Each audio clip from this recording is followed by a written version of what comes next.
MBA అయిపోగానే మంచి salary కావాలి, మంచి జాబ్ కావాలి. అసలు ఎంబీఏ చదివిన తర్వాత ఎంత శాలరీ వస్తుంది? ఇండియాలో ఎంబీఏ కంప్లీట్ చేసిన తర్వాత ఒక యావరేజ్ శాలరీ ఎంత ఉంటుంది అంటే 4 లక్షల నుంచి 8 లక్షల వరకు ఉంటుంది. కానీ చాలామంది ఒక భ్రమలో బతుకుతారు, ఎంబీఏ అయిపోగానే ఒక 10 లక్షల ప్యాకేజ్ వస్తుంది, సూపర్ జాబ్ వస్తుంది. ఎస్, వస్తుంది, రాదు అని కాదు.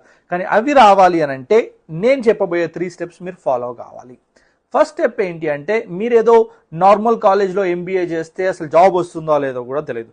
కానీ మీరు ఎంబీఏలో మంచి జాబ్ కొట్టాలి అంటే బెస్ట్ కాలేజెస్, టాప్ 20 ఇండియన్ కాలేజెస్లో, ఐఐఎమ్స్ కాకుండా బెస్ట్ కాలేజెస్లో మీరు చదివితే మీరు అన్న ప్యాకేజ్ రావచ్చు. ఓకే, సెకండ్ థింగ్ ఏంటి అంటే మీ స్కిల్స్ ఇంప్రూవ్ కావాలి. ఎలాంటి స్కిల్స్ ఇంప్రూవ్ కావాలి అని అంటే, కేవలం మీరు చదువుకుంటే డిగ్రీ లేకపోతే ఈ ఎంబీఏలో బెస్ట్ చేస్తే సరిపోదు.